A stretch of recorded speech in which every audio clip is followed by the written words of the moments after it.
ठीक है, चलो सभी को नमस्कार। नेक्स्ट जो इसमें टॉपिक अपने करेंगे, विश्व कृषि प्रदेश वेटलसी का हमने किया। उसके बाद में नेक्स्ट जो टॉपिक है जिसके ऊपर बात करेंगे, कृषि अवस्थिति सिद्धांत। नए जोड़े वो बता दिया था ने। कृषि अवस्थिति सिद्धांत दो चार चीजें थे लिख ली उस आगे, मैं ऊपर नीचे मैं बता दूं।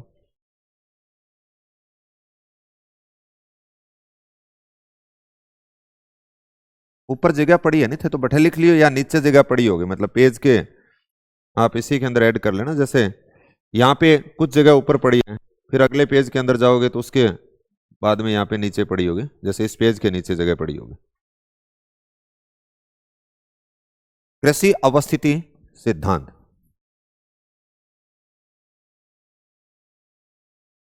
दो चार चीजें जोड़ांगा। कृषि अवस्थिति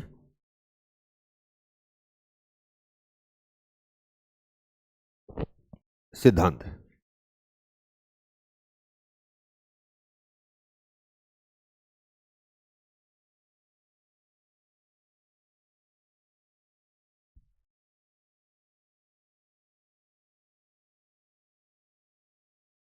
ये जो सिद्धांत है वो किसके द्वारा दिया गया? प्रतिपादन की बात लिखेंगे, लिख रखे हो थारलाम तो कई चीजें जो कि लिख रही हैं, दोबारा लिखने की जरूरत को नहीं। प्रतिपादन किया 1826 में, वो शब्द पूरा लिख लियो, जोहान हेनरिच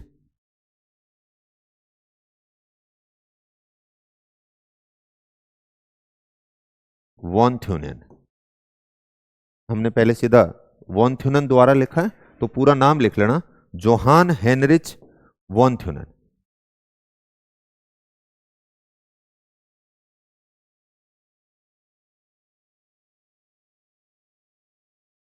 ये थोड़ा सा मैं बता देता हूं पहले, भाई हम पढ़ना क्या चाहते हैं।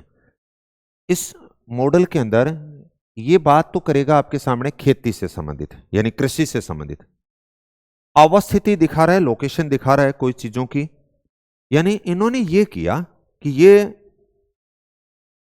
जर्मनी के रहने वाले थे और इन्होंने अपने फार्म हाउस के ऊपर, यानी मैक्लेनबर्ग जो फार्म हाउस इनका था, वहां के 30-40 साल का जो अनुभव था उसके आधार पर इन्होंने एक बात देखी कि अलग अलग एरिया के अंदर अलग अलग प्रकार की खेती की जा रही है। अलग अलग एरिया का मतलब हो गया कि आप जैसे शहर में रह रहे हो, उन्होंने देखा कि यहां जब आप शहर के आसपास फल फूल सब्जी ऐसे खेती कर रहे हैं, फिर उन्होंने देखा थोड़ी दूर अगर बाहर जाते हैं तो वहां पे वनों की खेती वगैरह की बात कर सकते हो, लकड़ी की खेती की बात कर सकते हो, वो देखने को मिली। फिर वो थोड़ा और आगे गए तो जैसे खाद्यान्न वाली जो चीजें थी उनका गहन उपयोग किया जा रहा था, मतलब जमीन का यूटिलाइज यानी ज्यादा हो रहा था, गहन कृषि के रूप में हो रही थी। फिर इन्होंने देखा कि आगे कृषि की जो गहनता थी थोड़ी कम हो गई। फिर उसके बाद में और आगे गए तो अलग प्रकार की खेती मिले। अंत में गए तो पशुओं के लिए एक तरह से खाली पड़ी जमीन यानी चारागाह के रूप में थी।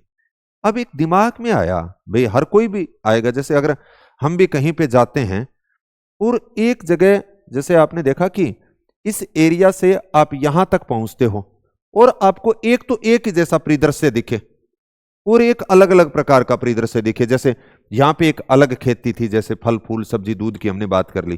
थोड़ा आगे गए तो हमने कह दिया कि इस प्रकार से लकड़ी वगैरह यानी पूरा जंगल ही जंगल था। तो अचानक से मन में आया कि यार यहां तो फल फूल सब्जी कर रहे हैं, यहां पे लकड़ी कर रखे हैं।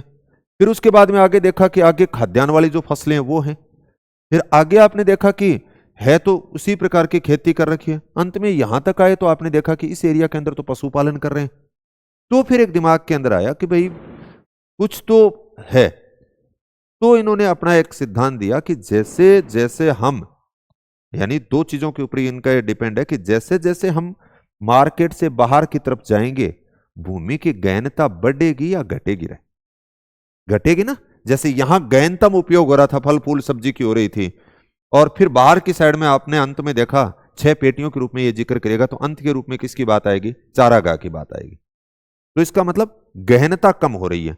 और दूसरी इसके सामने जो प्रश्न था वो ये था, क्या फसल का प्रारूप एक जैसा था? नहीं था, तो फसल का प्रारूप भी बदल रहा था। इन दो मॉडलों की व्याख्या करने के लिए वो 6 पेटियां बताएगा, फिर उसके अंदर यानी उन पेटियों के अंदर कैसे बदलाव हो सकता है वह। तो मूलतः इनका जो सिद्धांत था वो यही था कि भी कौन सी एरिया के अंदर कौन सी कृषि की जा रही है, उस चीज को समझाने के लिए। जैसे आपने औद्योगिक अवस्थिति सिद्धांत पढ़ा, उसमें हमने क्या देखा कि फैक्ट्री कहां पे लगाएंगे, ये तो पढ़ा। तो यहां पे कृषि कहां पे करेंगे, यानी बागवानी कृषि है तो फल फूल सब्जी की वो कहां पे करेंगे, लकड़ी की खेती है तो वो लकड़ी की खेती क्या हम करें जी। उस समय ईंधन के तौर पे जब 1826 की बात कर रहा है, गैस चूल्हे नहीं थे, तब तो ईंधन के तौर पे सबसे ज्यादा जो जरूरत पड़ती थी तो एनी टाइम तो फिर लकड़ी तो चाहिएगी। अब लकड़ी और मार्केट अठा हुआ है, ढोंतो उस समय घोड़ा गाड़ी एक ही थी परिवहन को साधन, अठू लेन तो लकड़ थक जा कौन की बाजार में इतना लोग रे लिया के किया थे। तो वो दूसरे पेटी के ऊपर ये आई, चारागाह का कोई फर्क नहीं पड़ा। फिर वो अंत में खुली जगह के अंदर, यानी अब आठे तो पशु चरान लाग जा, बाजार के सारे तो फल फूल सब्जी हुए आठे, ऐसा नहीं है ना। तो उन्होंने अपना एक सिद्धांत दिया, उन्होंने देखा कि भी किस प्रकार से हम मार्केट एरिया से दूर जाते हैं तो भूमि का प्रारूप बदलता है और उसकी गहनता जो होती है उसमें परिवर्तन आता है। यह समझाने के लिए इन्होंने कृषि अवस्थिति सिद्धांत, यानी कौन से भाग के अंदर आप बाजार से बाहर जाओगे, कौन से एरिया के अंदर पहले खेती कौन सी होगी, फिर कौन सी होगी, फिर कौन सी होगी, फिर कौन सी होगी। जैसे उद्योगों की बात करें तो फैक्ट्री कहां पे लगेगी, वैसे ही इसका मतलब कृषि कौन से एरिया के अंदर कौन सी खेती की जाएगी, भी वो खाद्यान्न की खेती होगी, वो पशुपालन की होगी, वो लकड़ी की होगी, या फिर वो फल फूल सब्जी की होगी। इस प्रकार से यह समझाने के लिए इन्होंने 1826 में अपना सिद्धांत प्रतिपादित किया। एक ध्यान रखियो, जैसे अभी हम पीछे कृषि प्रदेशों की बात कर रहे थे तो हमने कहा कृषिगत विशेषताओं के आधार पर विटलसी ने जिस कृषि प्रदेशों की जो बात की थी, विश्व को 13 कृषि प्रदेशों में, वो 1936 था और ये 1826 है। कई बार क्या होगा कि दोनों मिल जाएगा। अब वहां पे लिखा कि विटलसी ने अपना कृषि प्रदेशों का वर्गीकरण 1826 में दिया। 1826 रीड हो क्यों तक फ्लॉपी में पढ़ो है 1826, और यहां पे दिया वॉन थ्यूनर ने अपना कृषि अवस्थिति सिद्धांत 1936, या कई बार दे दे 1926 में दिया। 26 एक में 26 हो, एक में 36 हो, अरे कितो 26 हो वो चुको। हाँ में कई बार सन नहीं देगा, सिर्फ मतलब प्रश्न बढ़ाएगा ना, ऐसे कि कृषि अवस्थिति सिद्धांत दिया। जैसे उसने ए ऑप्शन में दिया कि 1726, बी में दे दिया 1826, सी में दे दिया यहां पे 1926 और डी में दे दिया ये मान लो 1626। अब वो अठू लगे 1600 बबूल क्यों आप पड़े 1826, इतो पुरानो तो नहीं होगा। फिर वो हाँ कई बार यहाँ काट दे, ए काट दो आमू करांगा ऐसे हो सकते हैं। तो 26 के चक्र में, यानी इसने जो दिया वो कब दिया 1826 में और विटलसी ने दिया 1936 में। तो कृषि अवस्थिति सिद्धांत का प्रतिपादन आपने लिख लिया कि किसने किया, वॉन थ्यूनर ने किया। जोहान हेनरिच इनका पूरा नाम है, ये बहुत बार पूछा गया, 1826 बहुत बार पूछ लिया गया। ये जर्मन भूगोलवेता थे, ये जर्मन भूगोलवेता। यहां तक का आपने बातें लिख रखी होगी। इनका ये जो सिद्धांत है वो किस किताब में प्रतिपादित किया गया है, तो आपने देखा ये सिद्धांत आइसोलेटेड स्टेट, यानी जिसको आप एकांकी राज्य कह सकते हो, एकांकी प्रदेश कह सकते हो, उस पुस्तक में प्रतिपादित किया गया नामक पुस्तक में। यहां तक लिखा है। अब ये पुस्तक जो थी इसको जर्मन भाषा में इसका नाम क्या था, तो नीचे आपको वो लिखना है, यहां पे लिख लेना। आइसोलेटेड जो स्टेट थी आप लिखना जर्मन भाषा में नाम, एरो करके, यानी इसका जर्मन भाषा में नाम।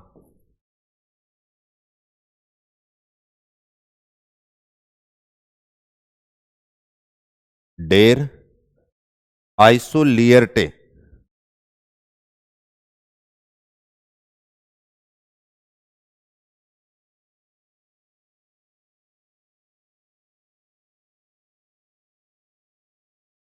डेर आइसोलियर्टे, ये लिख लेना आप, ये नहीं लिखा हुआ, डेर आइसोलियर्टे।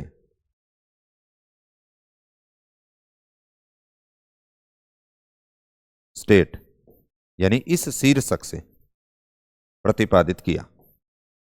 दोनों ही नाम आते हैं कि इन्होंने अपना सिद्धांत किस किताब में दिया, आइसोलेटेड स्टेट दे तो ठीक है, और जर्मन भाषा में उसी किताब का नाम क्या था, डेर आइसोलियर्टे स्टेट। जैसे हमने देखा था ना वेबर का औद्योगिक अवस्थिति सिद्धांत के अंदर जर्मन भाषा में अंग्रेजी किताब दोनों पूछ रहे थे, वैसे यहां पर भी दोनों ही नाम हमारे लिए महत्वपूर्ण है।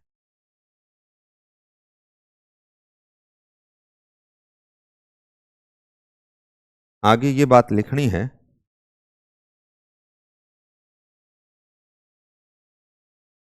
इनके ऊपर लिख लिया सिद्धांत का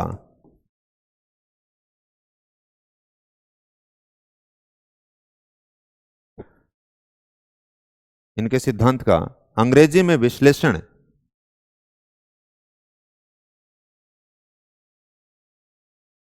अंग्रेजी में विश्लेषण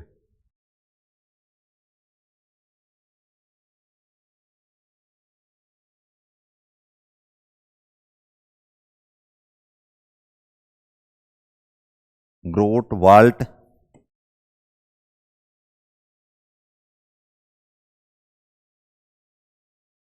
चीजम जॉनसन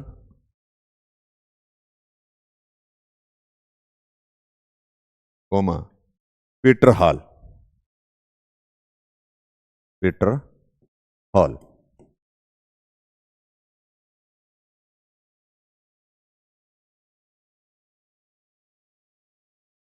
नीचे इसी में नोट लगा के लिखना है, नोट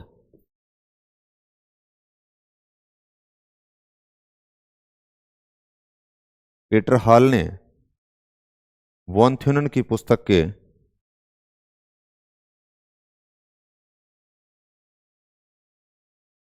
वॉन थ्यूनन की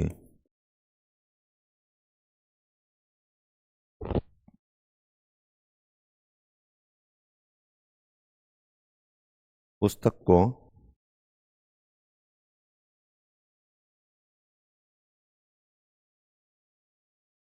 वार्टेनबर्ग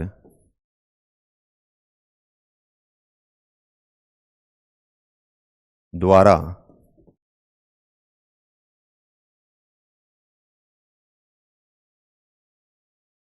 किए गए अंग्रेजी अनुवाद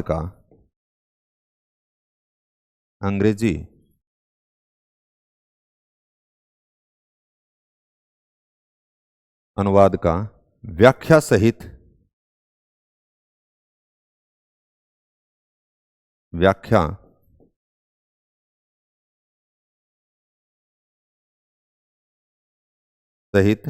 प्रस्तुतिकरण किया।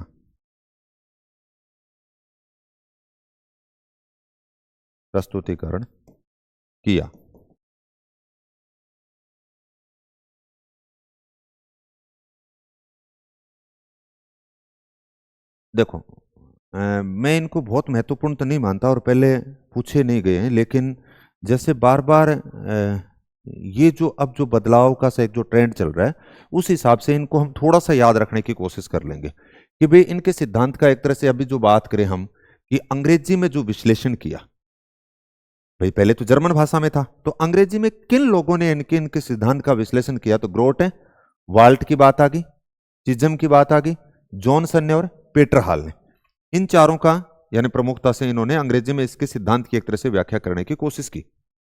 अब बात यह आती है कि ये जो पीटर हॉल थे, इन्होंने वॉन थ्यूनन की पुस्तक का अभी हमने देखा कि अंग्रेजी में विश्लेषण किया, उसके अंदर नाम आया, तो हमने लिखा कि पीटर हॉल ने वॉन थ्यूनेन की पुस्तक के वार्टेनबर्ग द्वारा किए गए अंग्रेजी अनुवाद का, यानी किसके द्वारा किए गए?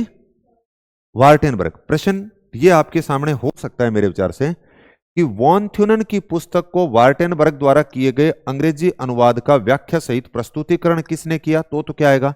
पीटर हॉल ने। या पीटर हॉल ने वॉन थ्यूनेन की पुस्तक का किसके द्वारा किए गए अंग्रेजी अनुवाद का व्याख्या सहित प्रस्तुतिकरण किया गया? तो फिर वार्टेनबर्ग। तो ऊपर वालों की तुलना में मेरे विचार से ये किताब की लाइन जो शुरुआत में दे रखी है वहां से अब अपा तो आगे गाली थाने डेर आइसोलिएट लियर्ट स्टेट आगे पाई को नहीं, ये आ सकता है। अब आओ कदम ये ध्यान को नहीं थारा आओगो नया आओगो पांति, तो यहां पर ये हमने बात कर ली। अब उसके बाद में अगली जो आपके सामने लाइन लिखी होगी कि वो इसका आधार हमने लिखा आर्थिक लगान पर आधारित है। आधार क्या है? आधार आपने लिख दिया, तो लिखे दिया था, लिखने की जरूरत को नहीं। आधार आर्थिक लगान पर आधारित है, आर्थिक लगान पर आधारित था। अब इसके लिए नोट लगा के एक बात आप लिखना, नोट वॉन थ्यूनेन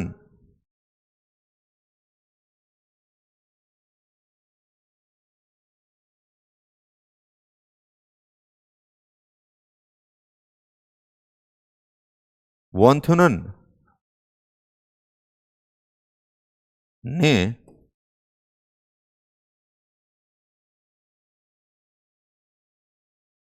आर्थिक लगान को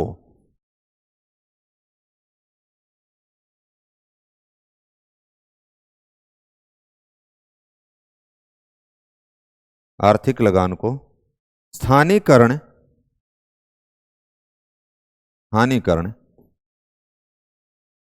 लगान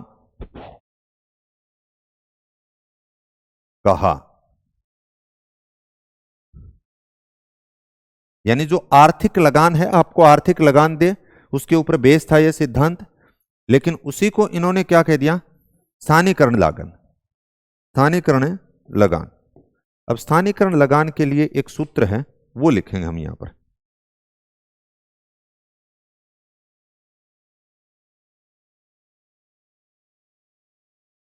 सूत्र बराबर करके लिखते ना, LR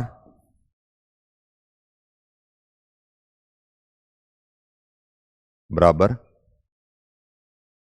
Y P minus C minus YD bracket में F।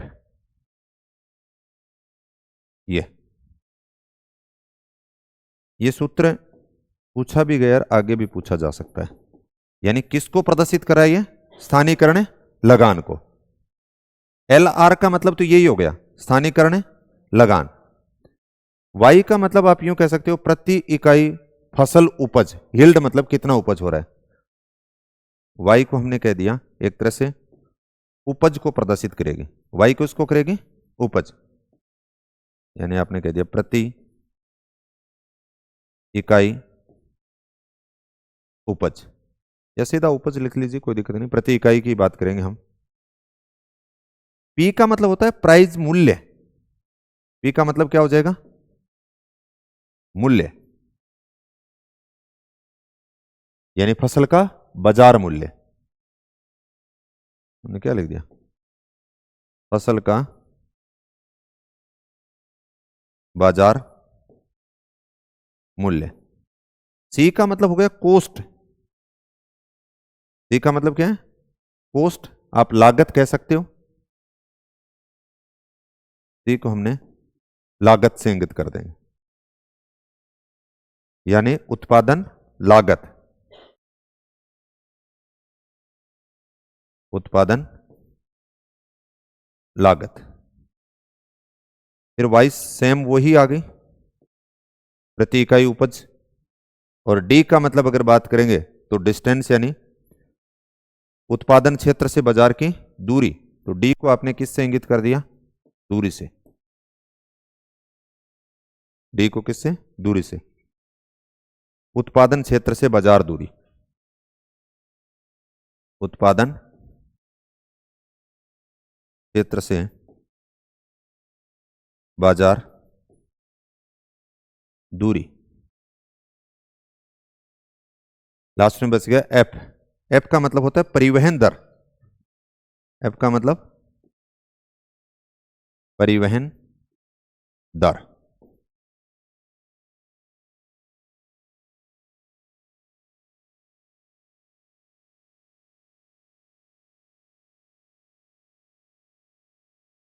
ये सूत्र तो आ गया समझ में? ठीक है। एल आर का मतलब यहां पे क्या है? प्रश्न आपने कि नहीं है अभी आज कह रहे भाई पूरा वो सूत्र लेकर के वॉन थ्यूनन के अनुसार एल आर का तात्पर्य क्या है? तो एल आर का तात्पर्य स्थानीयकरण लगान से है। स्थानीयकरण लगान निकालने के लिए हम क्या करेंगे? बराबर वाई ब्रैकेट में कर दिया पी माइनस है, सी ब्रैकेट को बंद कर दिया माइनस वाई डी ब्रैकेट में कर दिया एफ। अब यहां पे वाई का मतलब तो हो गया उपज से संबंधित बात है, पी का मतलब प्राइस यानी मूल्य से संबंधित है, सी का मतलब कोस्ट लागत से संबंधित है, डी का मतलब दूरी से संबंधित है, एफ का मतलब परिवहन दर से संबंधित है। ये 5-6 शब्द हमें याद रखने हैं। तो इन्होंने इनका सिद्धांत आर्थिक लगान पर आधारित है। आर्थिक लगान को ही वॉन थ्यूनन ने क्या बोला? स्थानीयकरण लगान। ठीक है, लिख लियोगे? अब उसके बाद में हमने देखा कि भी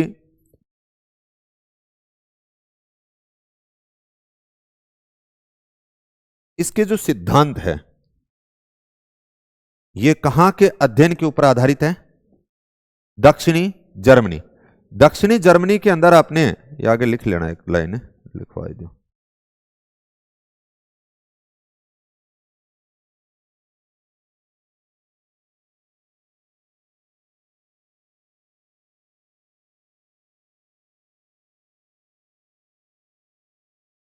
एक लाइन और लिख लीजिए।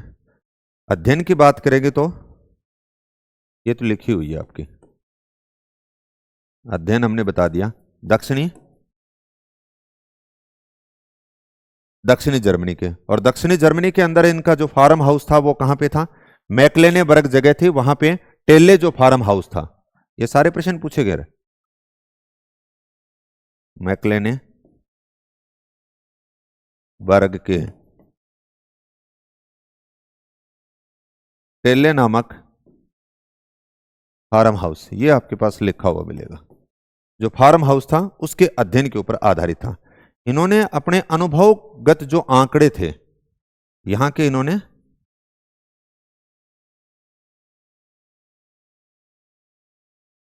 खुद का ऑब्जर्वेशन किया, खुद का अनुभव किया।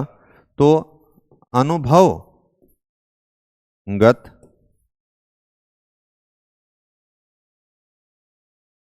ये लाइन लिख लेना, अनुभवगत आंकड़ों पर आधारित आंकड़ों पर आधारित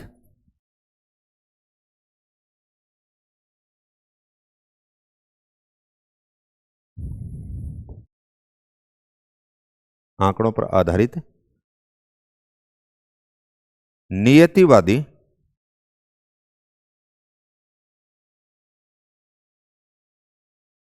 व मानकीय सिद्धांत दिया। नियतिवादी और मानकीय,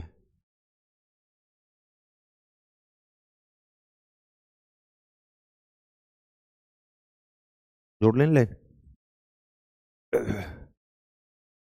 तो कहां के, अभी तक हमने 4-5 बातें इसके अंदर सीखने का प्रयास किया कि भाई शुरुआत में देखा कृषि अवस्थिति सिद्धांत किसने दिया?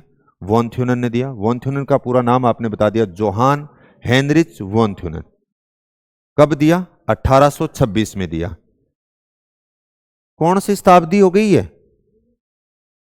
हाँ, 19वीं शताब्दी। 19वीं शताब्दी का पूर्वार्ध या उत्तरार्ध? पूर्वार्ध, पूर्व का आधा भाग। कई बार बैठे भी चक्कर पड़ जा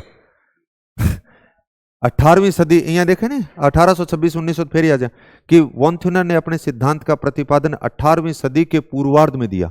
वो 1826, हाँ 18वीं सदी के पूर्वार्ध में दिया। बाद में फिर पढ़ा नहीं बात, तो 1826 को मतलब तो 19वीं सदी होगी, तो 19वीं सदी के पूर्वार्ध में दिया। कहां के थे ये? जर्मनी के थे, जर्मन भूगोल वेता थे। और किस किताब में दिया? Isolated state. उसी किताब को अगर देखें हम जर्मन भाषा में, उस किताब का नाम क्या था? Der isolierte Staat. फिर हमने देखा कि इनके सिद्धांत का अंग्रेजी में अनुवाद करने वाले Great Walt, Chisholm, Johnson, Peter Hall ये थे। पीटर हॉल ने वॉन थ्यूनन की पुस्तक को बार्टेनबर्ग द्वारा जो किया गया अंग्रेजी अनुवाद था उसका एक तरह से एनालिसिस किया, उसका एक तरह से विस्तृत स्वरूप प्रदान किया। आर्थिक आधार के ऊपर आधारित है इनका सिद्धांत, लेकिन इन्होंने आर्थिक आधार को क्या बोला? स्थानीयकरण लागत। और यह स्थानीयकरण लागत का सूत्र हमने कर लिया। फिर उसके बाद में हमने बात की कि इनका अध्ययन दक्षिणी जर्मनी के अध्ययन के ऊपर आधारित था। इनका एक फार्म हाउस था दक्षिणी जर्मनी में, और उसके अध्ययन के ऊपर इनका सिद्धांत, यानी लंबे समय तक इन्होंने ऑब्जर्वेशन किया। फिर उन्होंने देखा कि भाई जैसे मैं अभी बात कर रहा था कि शहर से दूर जा रहे हैं, इन्होंने दो मॉडल बताएंगे अभी आगे ये, कि जैसे जैसे हम शहर से दूर जा रहे हैं, एक तो भूमि उपयोग की गहनता है उसमें बदलाव आ रहा है, और एक अभी हमने देखा कि फसलों का जो प्रारूप है वो बदल रहा है। उसी चीज को समझाने के लिए इन्होंने अपना सिद्धांत दिया था।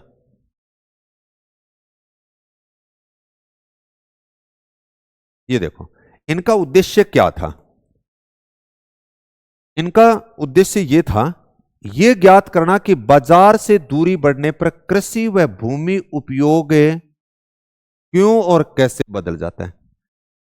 भूमि उपयोग और कृषि, कृषि तो अभी आपने देखा कि वो फल फूल सब्जी की खेती हो रही है, वो लकड़ी की खेती हो रही है, वो चारागाह की खेती हो रही है, ऐसे है। भूमि का उपयोग अलग अलग चीजों के अंदर किया जा रहा है ना। तो भूमि उपयोग और फसल का जो प्रारूप है वो क्यों बदल रहा है, और इसीलिए वॉन थ्यूनर ने दो मॉडल दिए। दो मॉडल, बाजार से दूरी के साथ में फसल उत्पादन की गहनता बढ़ेगी या कम होगी? कम होगी ना। और फसल का प्रारूप सेम ही रहेगा या उसमें भी बदलाव आएगा? बदलाव आएगा। तो अगला यह है, बाजार से दूरी के साथ साथ भूमि उपयोग का प्रारूप भी बदल जाता है। ये जो मॉडल है वो कुछ अवधारणाओं पे आधारित है। कुछ अवधारणाओं पे आधारित का मतलब है ये एकांकी प्रदेश है। एकांकी प्रदेश को मतलब एकलो ही रहे, न्यारो ही थे, इक्कल खोरडो है भैया। वो प्रदेश भी के एकांकी है, जो को दूसरा साग्या मतलब कोई ज्यादा लागो देगो राखा को नहीं। समान भूदृश्य, ये गलत मेंशन किया गया, इनकार दी। समान भूदृश्य, समान, नीचे जो जलवायु लिख रखे हैं ना, जलवायु के संदर्भ में बात नहीं की, ये गलत है। समान भूदृश्य, समान भूदृश्य की अगर बात करें तो यानी इसको समान भूदृश्य कह सकते हो, ऑब्लिक करके समदेशिक कह सकते हो, समदेशिक कह सकते हो।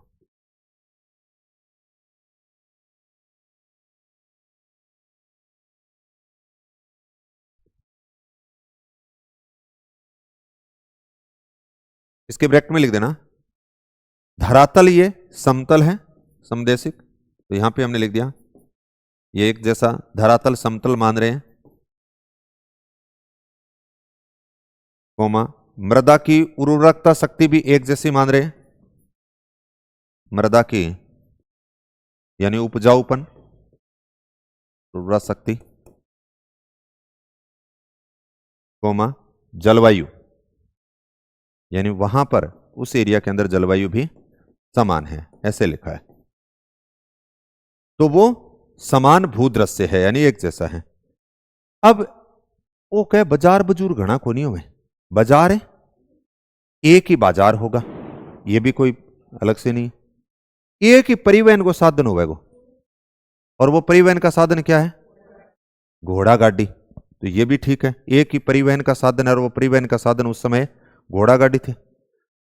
अब ये कह रहे हैं बाजार में कृषि उत्पादों की मांग और मूल्य, मांग और मूल्य यानी समान रहती है, जबकि एक्चुअल में ऐसा नहीं होता है। तो ये तो बाद की आलोचना की बात होती है, एक जैसा समरूप प्रदेश नहीं मिलता, ऐसा भी नहीं होता है कि आज के समय के अंदर एक ही मार्केट एरिया हो। लेकिन उस समय की इन्होंने अपनी जो बात की थी भी कोई न कोई तो आधार मान के ही तो देंगे। परिवहन व्यय दूरी और भार के अनुपात में बढ़ता जाता है। इसका मतलब जिस चीज की कम जरूरत होगी उसको दूर बोने की कोशिश करेंगे, नहीं तो ज्यादा दूर से लेकर के आएंगे तो उसकी लागत है। अभी मैंने कहा कि फल फूल सब्जी और लकड़ी तो लास्ट में शुरू कर दें और चारागाह है पास में कर दें, तो फिर लागत तो जितनी दूरी से लेकर के आओगे उतने ज्यादा, पैसे सबके समान मिल रहे हैं। तो यहां पे लिख दिया कि परिवहन व्यय दूरी और भार के अनुपात में बढ़ती है।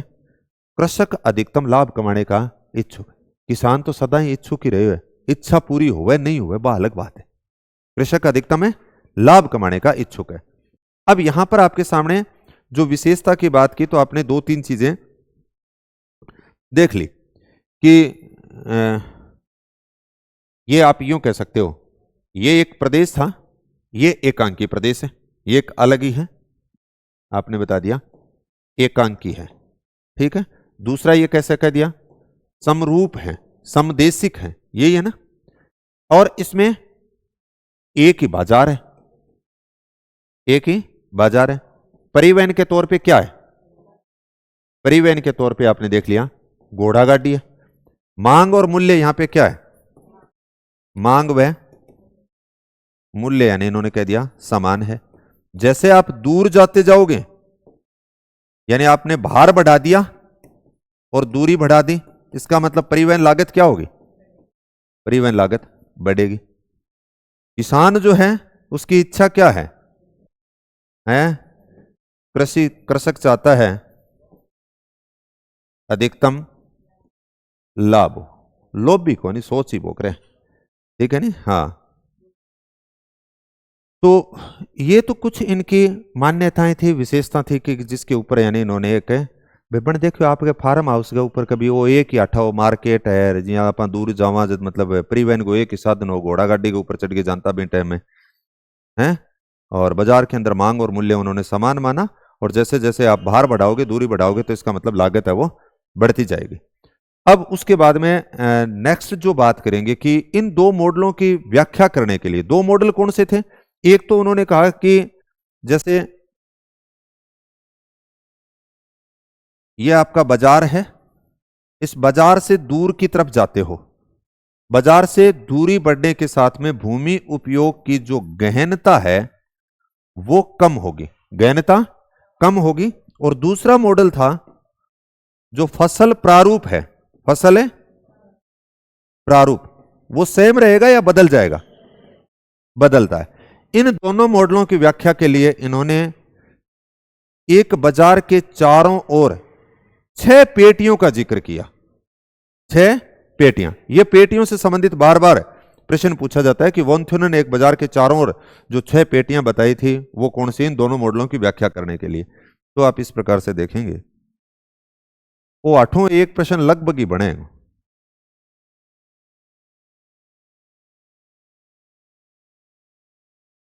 बोले जी आज दो क्या में बनाओ, ये जी करे मेरा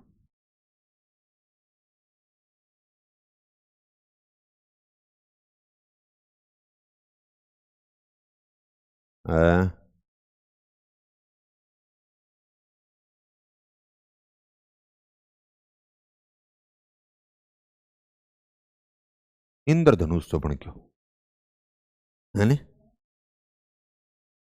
अब जो पहली पेटी है आप लिख दियो 1 2 3 4 5 और 6। पहला काम तो आंगो कर्मिक रूप में पेटियां का नाम पूछे, कई बार तो यहां देखेंगे यहां देगा दूसरी पेटी का क्या नाम है, वॉन थ्यूनेन की तीसरी पेटी का क्या नाम है, वॉन थ्यूनेन के अनुसार पांचवी पेटी का क्या नाम है, वॉन थ्यूनेन के अनुसार पहली पेटी कौन सी है, समझ गए ना। फिर याद देगा पेटियों को आप क्रम से व्यवस्थित कीजिए, पहली दे दी, तीसरी दे दी, पांचवी दे दी, छठी दे दी, इस प्रकार से। या बाजार के सबसे निकटतम कौन सी है, बाजार से सबसे दूरी पे कौन सी है, इनमें से जो आपको चूज करवाएगा। लगभग यहीं से एक प्रश्न रहता है। अब इन्होंने कहा कि बाजार के चारों ओर दो मॉडल जो बता रहे थे ना कि एक तो भूमि उपयोग का प्रारूप बदलेगा और एक फसलों की जो गहनता थी वो कम हो जाएगी। अब सबसे पहले वाली जो है वो आप यूं कह सकते हो फल फूल सब्जी वाली पेटी होगी। पहली कौन सी होगी, 8 है, यहां कह दो भाई सब्जी वगैरह लिख दें आपका नाम, सब्जी फल ये हो गए यहां पे, ठीक है ना। दूसरी जिस पेटी की बात करते हो तो वो कौन सी होगी? यहां पे आपने वन लगा दिए तो हमने वानिकी कह दिया। कौन सा? वानिकी की बात आ गई। तीसरी जिस पेटी की बात करोगे तो कौन सी आ गई है? तो हमने लिख दिया गहन कृषि आ गई। तीसरी कौन सी आ गई? गहन कृषि। चौथी की बात करें तो विस्तृत अनाज की खेती आ जाएगी। ये विस्तृत अन्न की खेती होगी, यानी अनाज, यहां पे तो अनाज की है, या गहन कृषि है ये, लेकिन ये थोड़ी सी खुली हो गई तो इसको हमने क्या बोल दिया? विस्तृत कृषि। और फिर उसके बाद में अगले को बोलेंगे त्रिक्षेत्रीय। त्रिक्षेत्रीय का मतलब 3 भागों के अंदर, 1/3 भाग पर तो एक कह देते को मतलब खाद्यान्न बोन लाग रहे हो, 1/3 भाग के ऊपर आप चारागाह के लिए रख रहे हो, 1/3 भाग के ऊपर आप प्रतिभूमि को छोड़ रहे हो, इसलिए इसको क्या बोल दिया? त्रिक्षेत्रीय। यानी पूरा जो खेत था उसको 3 भागों में बांट दिया। और लास्ट में जो छठी बच गई वो कौन सी है? ये आपकी बच गई पशुपालन। एक बात तो ये समझ में आई गई, यानी एक नगर के चारों ओर इस प्रकार से 6 पेटियां देखने को मिलेंगी। अब इसमें कुछ प्रश्न और बनते हैं। जैसे पहली पेटी है, उसके एरिया की अगर बात की जाए तो उसका एरिया लगभग कितने प्रतिशत है? 1%। कितना? यानी ये जो पेटी वाला है वो हम देखेंगे 1% भाग के ऊपर, यानी टोटल जमीन के 1% के ऊपर। दूसरी अगर ये देखते हो ना, वानिकी वाली और गहन कृषि, ये दोनों ही, ये भी 3% पे है और ये भी 3% पे है। फिर उसके बाद में आती है विस्तृत अनाज वाली, इसका मतलब ये कितने प्रतिशत भाग पे? 30% भाग पे, हमने 30%। और फिर उसके बाद में त्रिक्षेत्रीय जो आएगी ये 25% पे। और फिर आपके सामने आ गई पशुपालन वाली 38% भाग के ऊपर, 38% भाग। अब इससे क्या है? इससे यह साबित हो रहा है कि जो टोटल एरिया जो आपके सामने था उसमें हमें यह देखने को मिला कि भाई यहां पर सबसे कम भाग के ऊपर, एरिया वाइज यहां से प्रश्न बन सकता है, सबसे कम भाग के ऊपर कौन सी खेती है? सब्जी, फल, फूल, ये शहर के पास में खेती की जाती है क्योंकि ये जल्दी नष्ट होने वाली चीजें होती हैं। अब आठों आठता ही ले गया होगा इतना सब्जी तो बेचारी भी अड़सा जाएगी है, दूध है वो पाट जाएगा, दो फरता पुगे को जे आठे बाजार के सारे ही पैदा करो ना उन चीजों को। दूसरी वानिकी की खेती थी, ये लगभग 3% एरिया पे थे। बोलो आजकल तो जी यहाँ पे जंगल देखने को मिलते हैं, आजकल तो मैंने बताया कि भी बहुत सारी दूसरी चीजें आ गई हैं। ईंधन के तौर पे उस समय केवल एक ही काम में लिया जाता था और वो थी आपकी लकड़ी। तीसरी आपने देखा कि गहन कृषि, गहन कृषि वाला जो एरिया है, एक तरह से खाद्यान्नों की खेती की जाती थी, गहनतम प्रयोग, इसका मतलब ये कितने प्रतिशत भाग पे? 3। विस्तृत अन्न उत्पादन कृषि 30। अब देखो 1 3 3, फिर क्या आ गई सीधी हुई 30। अगली फिर थोड़ी सी त्रिक्षेत्रीय वाली कम आ गई 25, और सबसे ज्यादा के ऊपर कौन सी आ गई? पशुपालन। क्षेत्रफल के अकॉर्डिंग भी पेटियों को क्रम से करवाया जा सकता है। बोले आखिर आंधे, तो क्षेत्रफल के अकॉर्डिंग पूछेगा तो सबसे ज्यादा 1 नंबर पे पशुपालन, 2 नंबर पे विस्तृत अनाज वाली, 3 नंबर पे त्रिक्षेत्रीय, और 4 नंबर पे आपकी गहन या वानिकी दे देगा, और 5 नंबर पे ये फल फूल सब्जी। हाँ दे तो उसके ये पहले कहते इया कहानी इया पूछे इया चलो हाँ इया इया बताई को नहीं पहले ये बेटा अब का आयो कौन गुरु जी पढ़े कौन अब क्या प्रश्न हाँ इया पढ़नो मानना को नहीं मैं तो भाई वो न पढ़े तो न पढ़े। अब उसके बाद में देखो इनके अंदर आगे देखोगे तो आपको सबसे पहले यानी पेटी जिसके ऊपर हम बात करेंगे फल फूल सब्जी, यानी ये आ गई। शीघ्र नष्ट होने वाली चीजें होती हैं, टोटल एरिया के कितने प्रतिशत भाग में? 1%। ऐ सारी लिखड़ी भी यही है, इतोक सो चित्र जखन बनाना काम चाल जाओ। दूसरी आपने बोल दिया वानिकी की कह दिया, या जलाऊ लकड़ी कह दिया, या लकड़ी उत्पादन, टोटल क्षेत्र के 3% पे बात कर ली। तीसरी गहन कृषि आपने बता दिया कितने प्रतिशत भाग पे? 3 कृषि। और गहन कृषि है जो इसके अंदर खास तौर से आप यहां पे क्या बोल रहे हो? खाद्यान्न, खाद्यान्नों की तो है गहन कृषि। अब इसमें क्या होगा? 6 वर्षीय फसल चक्रण देखने को मिलता है। फसल का जो रोटेशन होता है ना, वो कितने सालों में? 6 वर्षों में। ये आता है 6 वर्षीय फसल चक्रण किस में देखने को मिला, 7 वर्षीय फसल चक्रण किस में देखने को, क्योंकि खेती जहां पे अनाज की कर रहे हैं उसमें तो मिलेगा। तो अब 3 दूनी कितना हुए हैं, तो आपने 6 वर्षीय 8 याद रख लिया। तीसरी पेटी के अंदर 6 वर्षीय फसल चक्रण देखने को मिलेगा।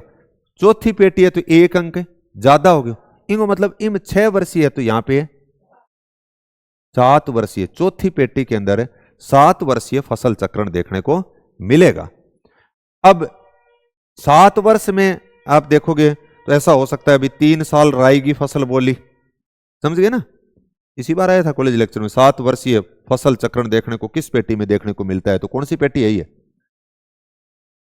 7 वर्षीय चौथी पेटी है ना, नाम ये पूछो पहले, दूसरी, तीसरी, चौथी, तो कौन सी पेटी है? चौथी पेटी में। 7 वर्ष में आपने देखा कि 3 साल राई की फसल बोली, 2 साल कोई सोरगम, 3 और 2 5, 2 साल कोई चारा वगैरह बो दियो, तो फसल चक्रण तो आ गए ना, रोटेशन। तो 7 वर्षीय फसल चक्रण आपको किस में देखने को मिलेगा? विस्तृत अनाज में। अगले त्रिक्षेत्रीय के अंदर हमने देखा कि 1/3 भाग पे तो क्या है, 1/3 भाग पे, 1/3 भाग पे आपने कह दिया खाद्यान्न, और प्लस 1/3 भाग पे चारागाह है, और प्लस 1/3 भाग पे प्रतिभूमि, यानी छोड़ दिए, आगे फिर कर लेंगे। यानी खेत में आपने कई बार छोड़ दे ने, खेत का एक टुकड़ा आपने छोड़ रखा है जहां पे खेती नहीं कर रहे हो, इस प्रकार से। और अंत में जो छठी पेटी है वो कौन सी हो गई आपकी? पशुपालन या पशुचारण की पेटी हो गई। और ये 1/3 भाग कह सकते हो, लगभग 1/3 भाग के ऊपर यानी कवर कर रही है। तो ये सबसे बड़े एरिया को कवर करेगी। ये तो हमने बात कर ली इनके इससे संबंधित। अब ये जो इन्होंने कहा कि भी किसी भी बाजार के चारों ओर, ये जो मार्केट था उसके चारों ओर ऐसे सेकेंडरी पेटियों के रूप में अगर आप देखोगे तो 6 पेटियां क्रम से आपको देखने को मिलेंगी। लेकिन उन पेटियों के अंदर 2 स्थितियों में बदलाव हो सकता है। वो वर्तीय स्वरूप में न होकर के वो लंबवत स्वरूप में देखने को मिल सकती हैं, या फिर वो किसी बाजार के चारों ओर देखने को मिल सकती है। जैसे ये पेटी ऐसे हो सकती है, ऐसे ऐसे हो सकती है। क्यों? क्योंकि आपने देखा कि नदी के अंदर जो परिवहन होता है, पहले तो हम कह रहे थे स्थल के ऊपर एक ही घोड़ा गाड़ी होती है और उससे परिवहन कर रहे हैं, भार और दूरी के अनुपात में, मतलब भार बढ़ा दूरी बढ़ी, लागत आपकी बढ़ जाएगी। अब क्या नाव के माध्यम से, जल परिवहन के माध्यम से करोगे तो कॉस्ट उतनी ही आएगी? नहीं आएगी। तब ये पेटियां ऐसे हो जाती हैं। अगर कोई उसके आसपास में, यहां पे शहर के पास में, जैसे ये शहर है, इसके पास में नदी है, तो फिर पेटियां वर्तीय स्वरूप नहीं लेकर के उसके क्या हो जाती हैं? नदी के पैरेलल हो जाएंगी। समझ गए ना? यानी 2 इन्होंने माना कि पहले तो ये बता दिया ऐसे होती हैं, लेकिन 2 स्थितियों के अंदर बदलाव आता है। 2 स्थितियों में, एक तो नदी के कारण, और दूसरा आप यूं कहते हो कि अट्ठे अगर कोई छोटो मार्केट और हो गया, यहां पे आपने देखा कोई छोटा मार्केट और हो गया, तो अब इस मार्केट के चारों ओर ऐसे, पहले तो एक ही बाजार के अंदर की बात की, अगर कोई नया उप बाजार अगर डेवलप हो जाता है तो उस उप बाजार के चारों ओर भी आपको ऐसी पेटियां ही देखने को मिलेंगे। यानी सबसे पहले वही फल फूल सब्जी की, फिर वानिकी की, फिर गहन कृषि की, फिर विस्तृत अनाज उत्पादन कृषि की, फिर त्रिक्षेत्रीय और फिर पशुपालन की, ऐसी पेटियां आपको देखने को मिलेंगी। ये बात इन्होंने की।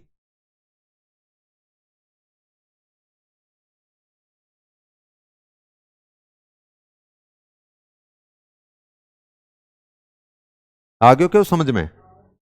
वही तो ये है वो। ये हमने लिखा कि भूमि उपयोग बाजार से दूरी के संदर्भ में उपयुक्त 2 मॉडलों को समझाते हुए वानथुनन ने बताया कि एक नगर के चारों ओर निम्नलिखित में से कितनी पेटियां होंगी? 6 पेटियां होंगी। इसमें बाजार कृषि, विपणन कृषि, जो ये करी ली, फल फूल सब्जी दूध की खेती कह सकता है, शीघ्र नष्ट होने वाले सामान की खेती कह सकते हो इसको आप।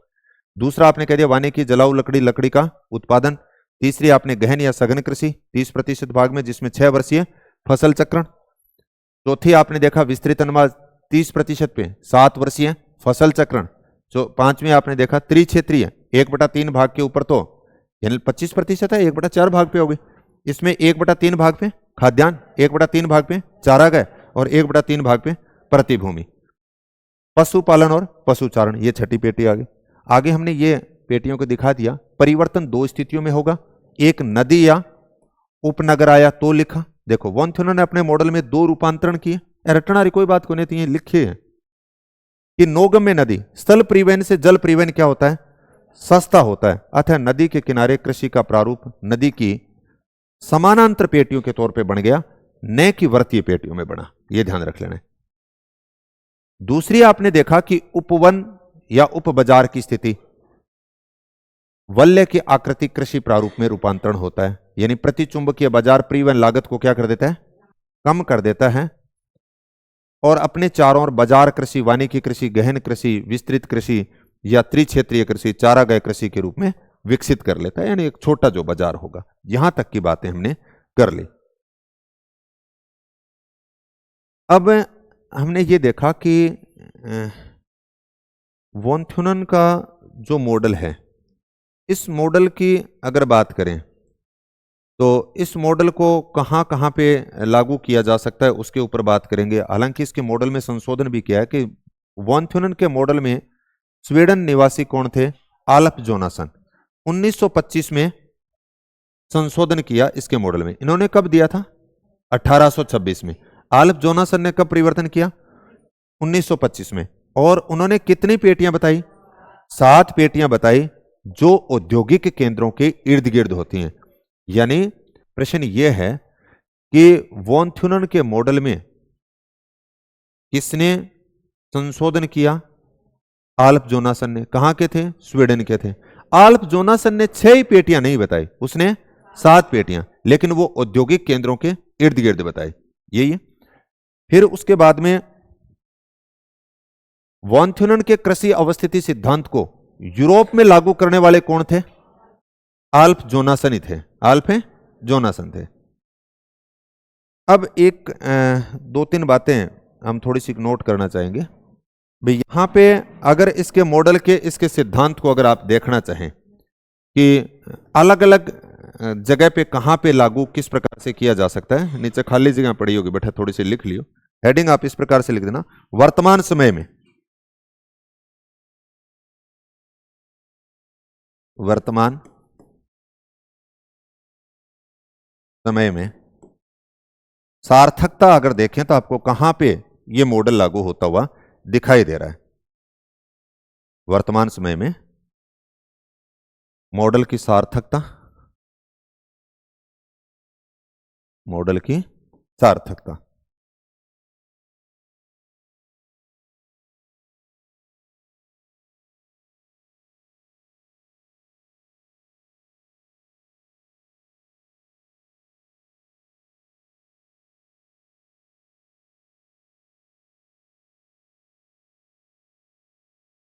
तो अगर महाद्वीपीय स्तर के ऊपर देखें, महाद्वीपीय स्तर के ऊपर अगर आप देखते हो तो महाद्वीपीय स्तर के ऊपर तो अभी हमने बात की थी कि भाई आल्फ जोनासन ने 1925 में दिया था, तो ये आपको लिखने की जरूरत नहीं, थोड़ा सा इतना ही लिख लेना, आल्फ जोनासन। आल्फ है जोनासन ने महाद्वीपीय स्तर के ऊपर अगर आप देखें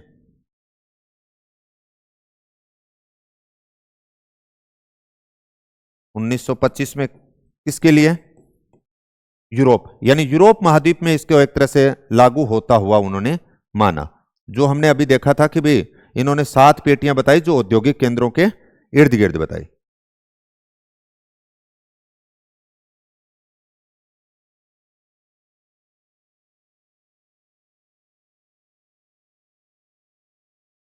महाद्वीपीय स्तर के ऊपर ही दूसरी बात आपको लिखनी है, वाल्केनबर्ग, वाल्केनबर्ग और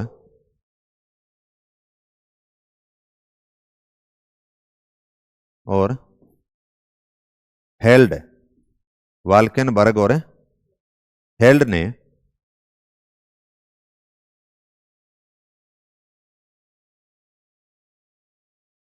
जॉनसन के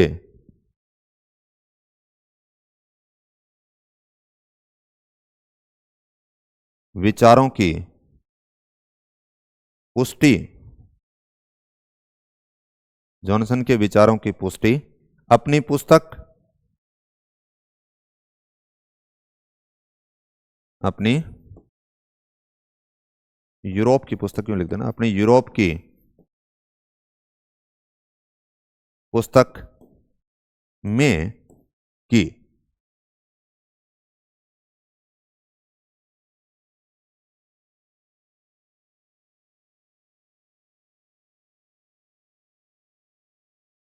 नोट लगा के आप इसमें एक बात और लिख सकते हो, नोट 1952 में, नोट 1952 में वाल्केनबर्ग ने,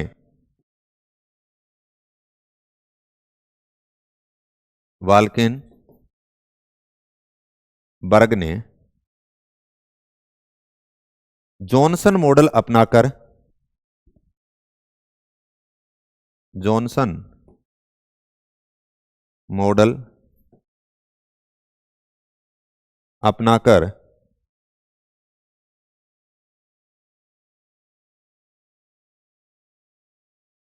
यूरोप की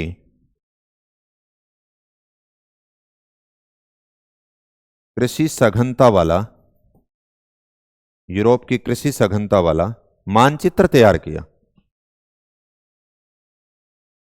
मानचित्र तैयार किया।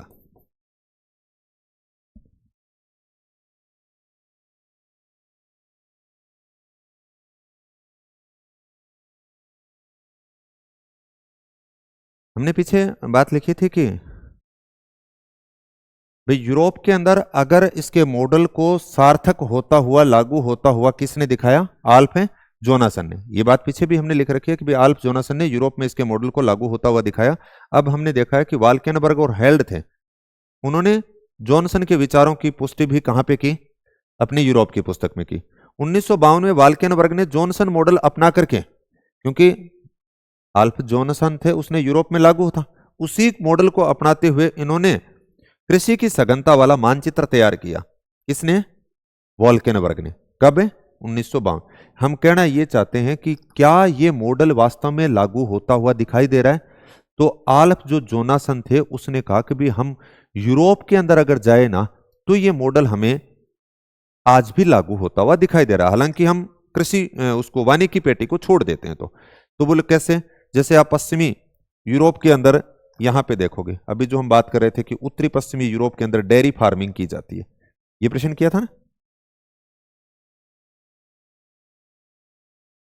देखिए ऐसा आ गया, यहां पर अगर यूरोप के अंदर देखते हो, ये जो पश्चिम वाला जो इस एरिया की अगर बेल्ट के तौर पे देखें तो यहां हम क्या करेंगे कि सबसे पहले यानी एक तरह से दूध, फल, फूल, सब्जी, डेयरी फार्मिंग की जा रही थी या फल फूल सब्जी की खेती की जा रही थी।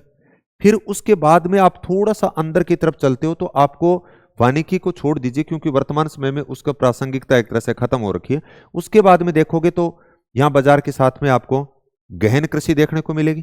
थोड़ा सा आगे जाते हो तो आपको विस्तृत अनाज की खेती मिलती है, और इस एरिया के अंदर आगे आप गए शीतोष्ण घास के मैदानों के अंदर तो फिर आपने देखा कि चारागाह भी मिलते हैं। ये एक इस प्रकार से बेल्ट देखने को मिलती है।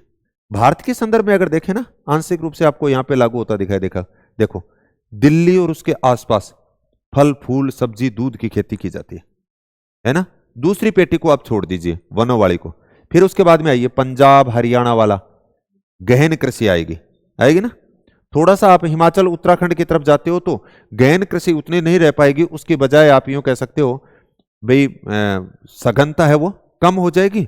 और यहां पे आगे उत्तराखंड, जे&के, हिमाचल वाला ये जो एरिया है, यहां पे आपको पशुपालन दिखाई देगा। पशुचारण होते हैं ना, भेड़ बकरियों का पालन किया जा रहा है, ये है।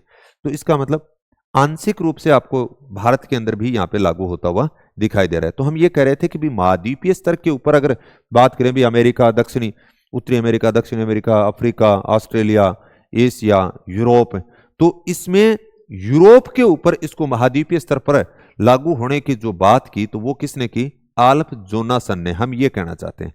और उस आल्फ जोनासन वाली बात को मानते हुए वाल्केनबर्ग ने 1952 में कि कृषि की जो सघनता थी उसके लिए एक मैप तैयार करके दिया, एक मानचित्र तैयार करके दिया, ये कहना चाह रहे हैं।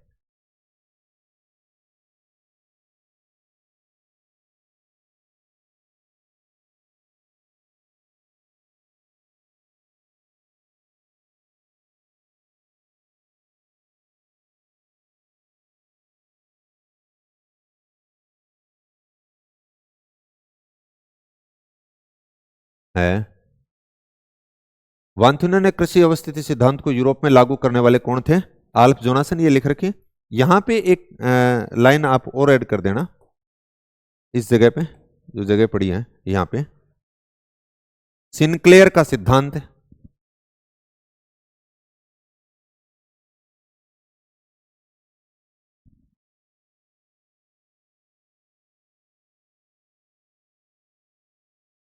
सिनक्लेयर का सिद्धांत, या जो जहां पे लिख रहे हो आप उसी के नीचे लिख देना चाहिए। सिनक्लेयर का सिद्धांत क्या था कि नगरीय विकास के साथ साथ नगरीय विकास के साथ साथ कृषि भूमि उपयोग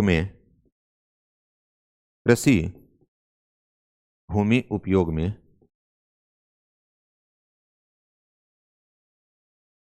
परिवर्तन होता है। नगरीय विकास के साथ साथ में कृषि भूमि उपयोग में परिवर्तन होगा। अगर आपको यह दिया जाए तो यह किसका बात है? सिनक्लेयर के। तो अभी हम बात कर रहे थे ये कि महाद्वीपीय लेवल के ऊपर अगर देखा तो फिर आल्फ जोनासन की बात आ गई यूरोप के अंदर, और अब हम राष्ट्र स्तर के ऊपर बात करेंगे।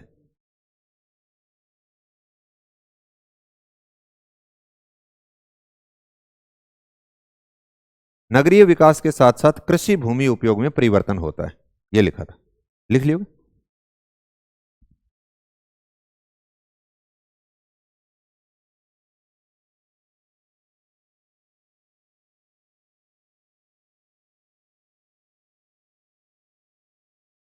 अब देखेंगे राष्ट्र स्तर के ऊपर लागू होता हुआ की जो बात करें। पहले तो हमने महाद्वीपीय स्तर की बात की थी, राष्ट्र स्तर के ऊपर। महाद्वीपीय स्तर के ऊपर तो यूरोप की बात कर ली, अब राष्ट्र स्तर के ऊपर लिखना यूएसए के उत्तरी पूर्वी भाग में। एक एग्जांपल तो लिख लेना, यूएसए के उत्तरी पूर्वी भाग में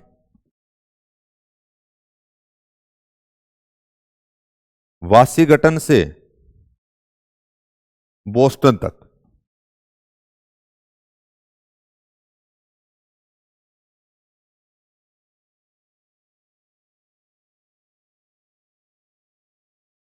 वाशिंगटन से बोस्टन तक के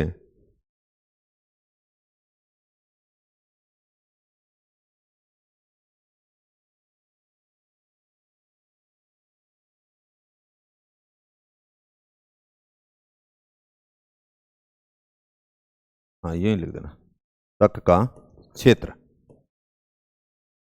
यानी संयुक्त राज्य अमेरिका में अगर हम देखें तो जो मेगालोपोलिस वाला वहां का जो क्षेत्र है वाशिंगटन से लेकर के बोस्टन तक हुआ, वहां पर आपको यह देखने को मिलेगा।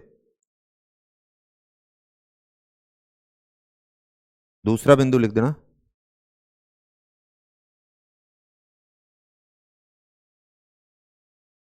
ब्लैकी ने अध्ययन किया था, ब्लैकी लिख के लिख देना, ब्लैकी डैश करके 1970-71 में उत्तर भारत में, अभी जो हम बात कर रहे थे उत्तर है भारत में भी एक तरह से आंशिक रूप से आपको लागू होता हुआ दिखाई दे रहा है।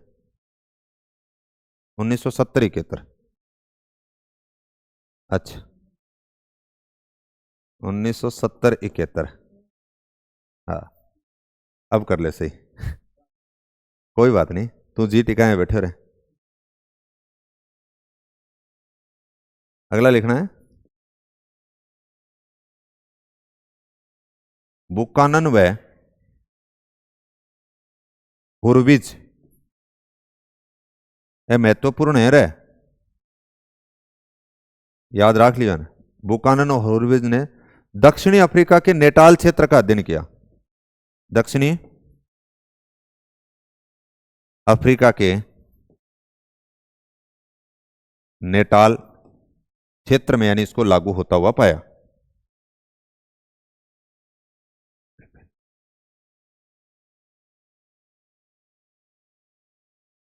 ग्रिफिन यूरेग्वे,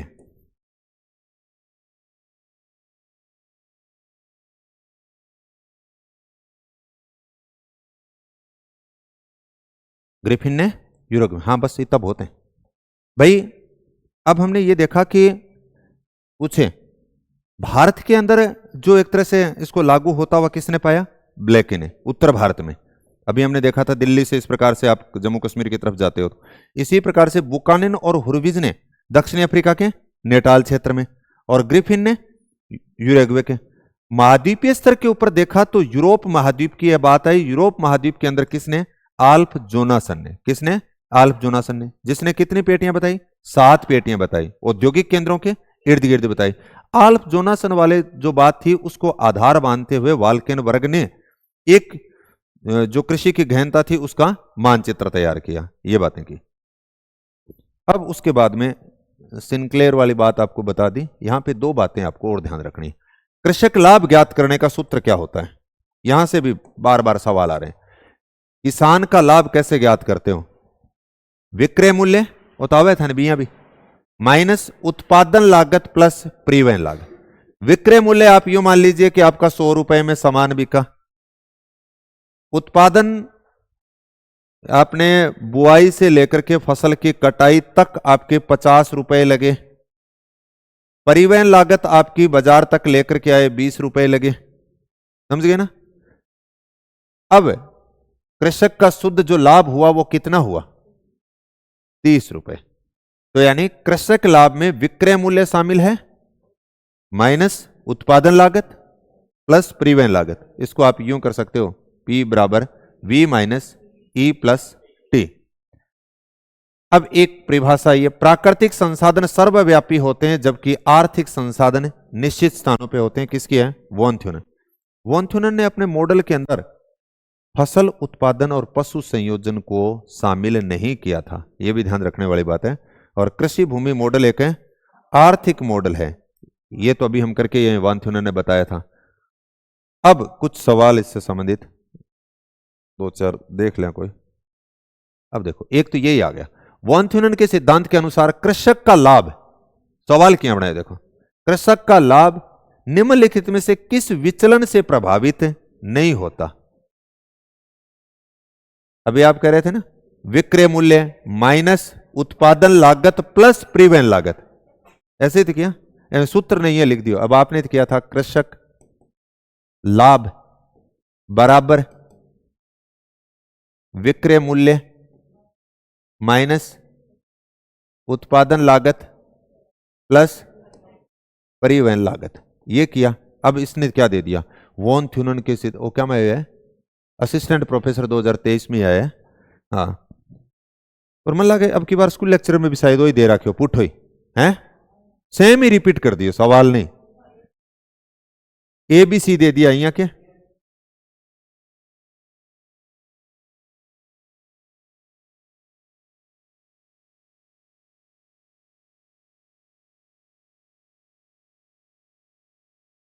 हाँ यही था। वॉन थ्यूनन के अनुसार एक किसान का लाभ, देखो प्रश्न बदलो किए हैं, एक किसान का लाभ निम्नलिखित में से किन चरों पर निर्भर करता है? और बैठे लगे वो सूत्रारू को नहीं आयो, किसान को लाभ किसे चरा पर?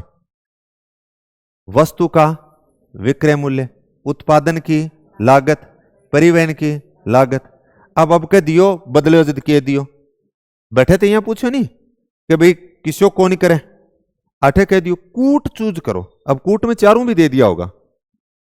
फिर यहां कह श्रमिक तो वही है, श्रमिक बिना खेती की हुए श्रमिक बिना खेती क्या, वो जोड़ के आपको ABCD कर दे। अब आठे क्या है, इन छोड़ दो ABC, यानी सेम सवाल को रिपीट कर लिया एक ही आयोग द्वारा एक ही वर्ष के अंदर। आप यूं कह सकते हो भाई पहली बा होगी फिर आ होगी। अब प्रश्न ने अभी ये तो समझना है कि भाई सही कौन सा है, गलत कौन सा है, कितने कथन ठीक हैं, कौन से संबंधित हैं। अब कई बार पहली सूत्री पूछेड़ो है, कई बार सूत्री गलत लिख दो, किसो सही है किसो को नहीं हो, उसके चारों ही गलत हो। तो ये तो आपने दोनों ही कर लिए। तो ये तो यहां पे वो थोड़ा सा ज्यादा सर लो, वो असिस्टेंट प्रोफेसर को है और वो स्कूल लेक्चरर को है। कई बार थे लेवल की बात करो नहीं एपी वाला आएगा वो बहुत मुश्किल आएगा और स्कूल वाले का लेवल थोड़ा नीचा है। अब इन दोनों सवालों के अंदर ये सवाल करना आसान है या वो आसान है? भी इम तो ओ बेरो पड़ गयो, एक काट के नाका छोड़ना पड़ेगा। उसमें ये था वो उसके शर्म हो तो माड़ी मोटी शर्म को नहीं कह ये सीधो शर्म ने छोड़े हो है।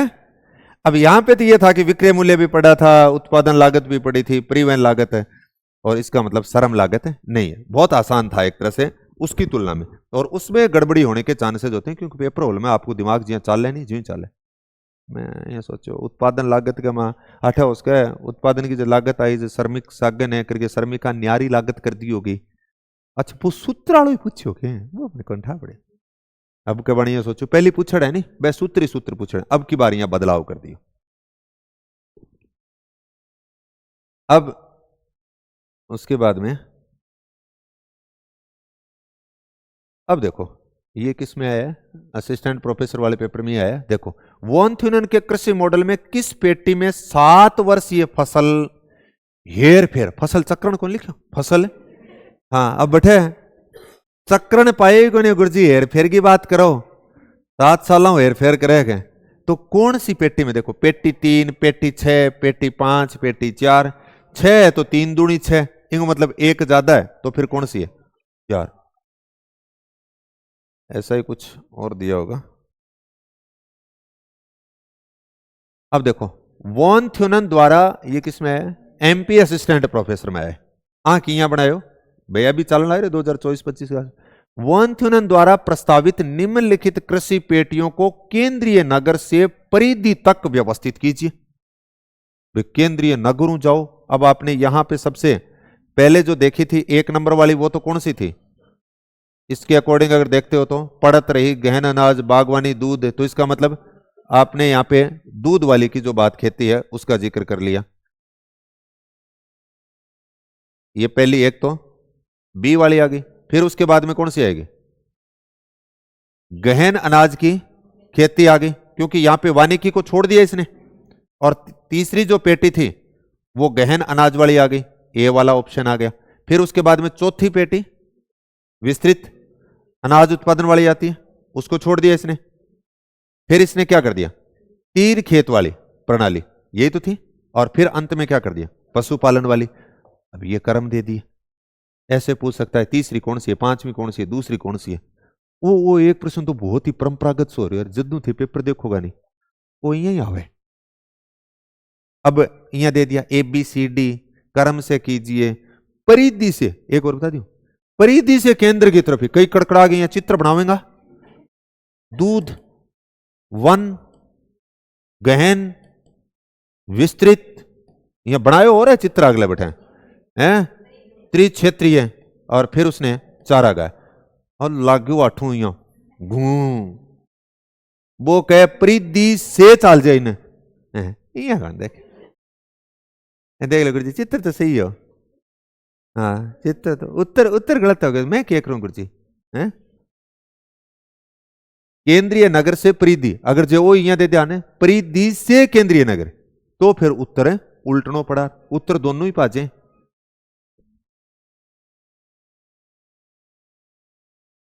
अब इम कह दियो वो क्या माइडो है, हरियाणा असिस्टेंट प्रोफेसर माए ए प्रोफेसर आ गई। जोहान हेनरिच वॉन थ्यूनन ने अपने मॉडल में केंद्रीय शहरी क्षेत्र से बाहर दूसरी रिंग में, आपका दूसरी पेटी कौन दी? रिंग दे दियो गुरुजी। दूसरे रिंग में किस प्रकार की कृषि गतिविधि प्रस्तावित की थी? अब क्या करी? लकड़ी का उत्पादन किया दूसरे के अंदर, है ना? जैन केंद्रीय शहर से बाहर दूसरे रिंग में। अब कई तो अठाई जोहान हेनरिच अठवा फड़ा भरन लाग गयो, जो हान है निचरागा चाल जिया वान थ्यूनन थे थ्यूनियन लिखो गुरुजी हम थ्यूनन लिख रखियो है। फिर वो बैठाइया पहले तो ये सही करो अपने मॉडल में केंद्रीय शहरी क्षेत्र गुरुजी कहो बाजार क्षेत्र से वो केंद्रीय शहरी क्षेत्र क्यों आ गयो? बाहर दूसरे रिंग आपा पेटी कर गया इंग रिंग कठू आ गई के हैं में किस प्रकार की कृषि गतिविधि प्रस्तावित थी? तो कैसी थी? लकड़ी का उत्पादन। पेटियों संबंधित और ये इस बार स्कूल लेक्चर में आया था काफी। वान थ्यूरन का कृषि अवस्थिति सिद्धांत की अगर बात करते हो निश्चयवादी और मानकीय, यानी जरूरी नहीं है कि थेया ने तो पेटियों संबंधित हो गयो, लाभ संबंधित हो गयो, स्थानीयकरण लगान जो है उससे संबंधित सूत्र पूछा जाता है और बाकी विशेषता थाने बताई दी किताब को नाम पूछे इतना ही 5-7 एक में शब्द हैं। और निश्चित रूप से स्कूल लेक्चरर में 2 सवाल आ गए, कॉलेज लेक्चरर में 2 सवाल आ गए, तो इसका मतलब 2 तो वो आपका रखे ही है, अपन आवे नहीं आवे वाह अलग बात है? बाकी आ जाएंगे औखो कोई नहीं। अब अगला मास ही कट्ठे लागू हो गए कण बतायो पक्को आसी मैं तो कर दिया गुरु जी हाँ थे तो कर ही दो। चलो धन्यवाद। रविंद्र बंद कर।